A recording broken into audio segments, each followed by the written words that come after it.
Hey guys, in just a second I'm going to break down step by step that rhythm that I played on the intro. But first I'm going to tell you who that is coming from, and it's also the same person I consider to be the funkiest guitar player on the planet.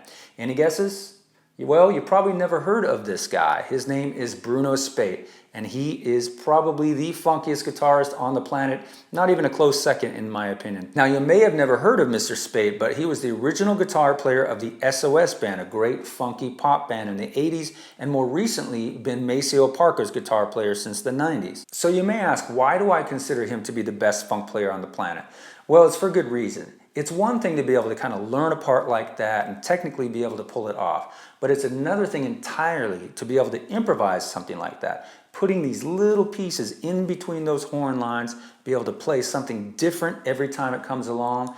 I mean, that is a completely different level, and there are just not many people who can do that, and I've never heard anybody who can do it like Bruno Spate. So I have a little challenge for you. Read the description below and you'll see a link to TastyGuitar.com. Come on by there, subscribe for free at the bottom of the homepage. You'll receive the Tasty Guitar tab collection. The tab for this lesson is in there. Learn this whole rhythm here. Post a link to a video of you playing this rhythm in the comments below, and whoever can do this best within 1 week is going to win the Funk Rhythm Recipe. That is my 45 lesson course in funk rhythm guitar, probably the most extensive course out there. It's going to teach you everything you need to know to be able to create rhythms like this and be able to improvise them. So tune up and let's get started.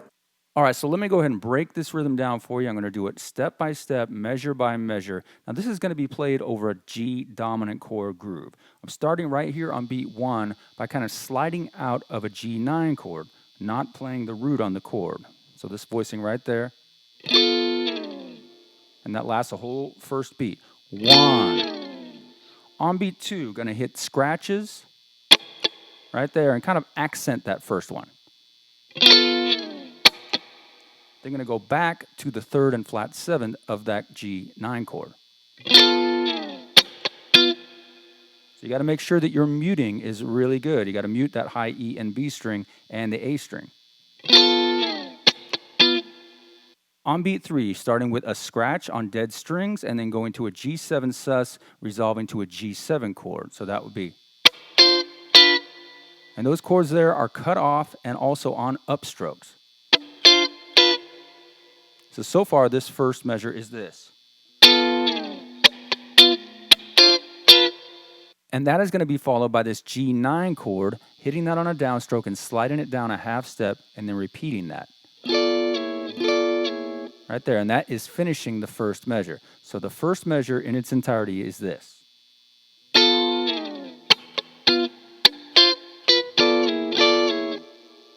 Again.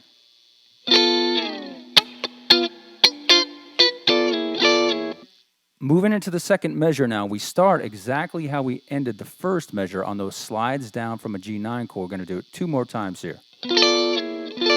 Still on downstrokes. On beat 2, go back up to that G9 chord. A downstroke there, followed by an upstroke on the 12th fret bar there with the 3rd finger. That's a G6 chord. And then you're going to go up to this voicing of G9 here at the 15th fret. Also an upstroke on the last 16th note of that beat. And slide out of it. So that second beat is. The first 3 beats of this second measure would be.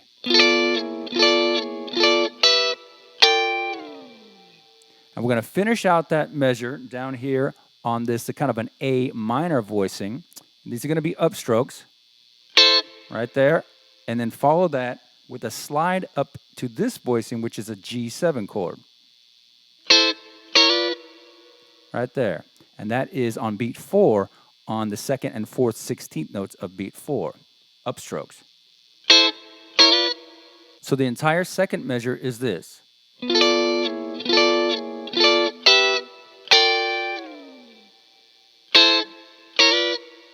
So now I'll play the first 2 measures together.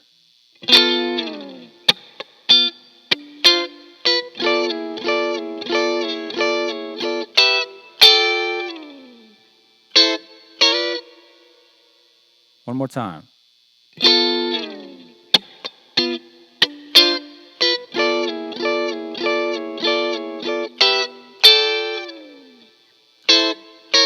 Moving into the third measure now. The important thing to get about this measure is everything is going to be a downstroke. That's really important to get the right tone on this.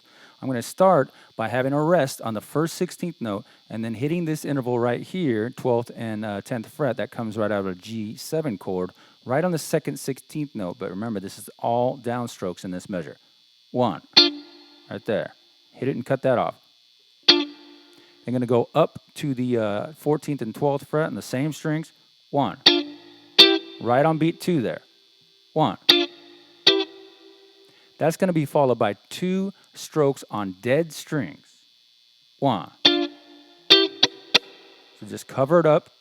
1. To the 10th fret with a barred first finger on the G and B string.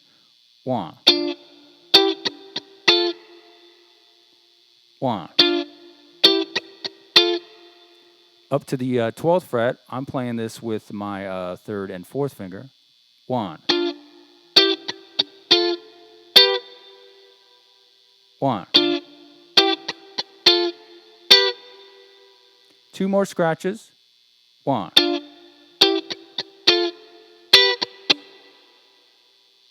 1. Followed by back to that part of that G7 chord one more time. 1.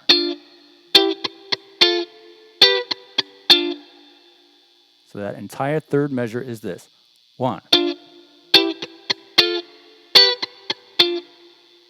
One more time. Moving into the fourth measure now, gonna stay on that same interval right there on beat number 1. 1 E and hitting the first and 4th 16th note. 1 E and cut those off. And the second beat here, gonna go to all dead strokes, alternate strumming. 1 E and 1 E and 2 E and On beat 3, we're gonna hit one more downstroke on dead strings. Then go to this voicing of a G7 chord right there without its root.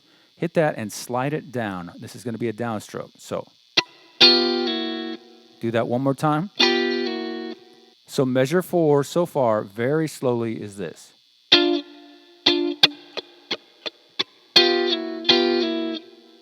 we're going to go right back to that G7 voicing. Hit it twice more.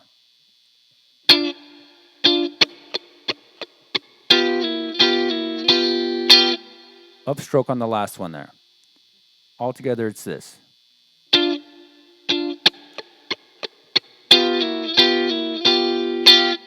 All right, now I'm going to go ahead and play the entire rhythm very slowly with the metronome, 60 BPM. 2, 3, 4.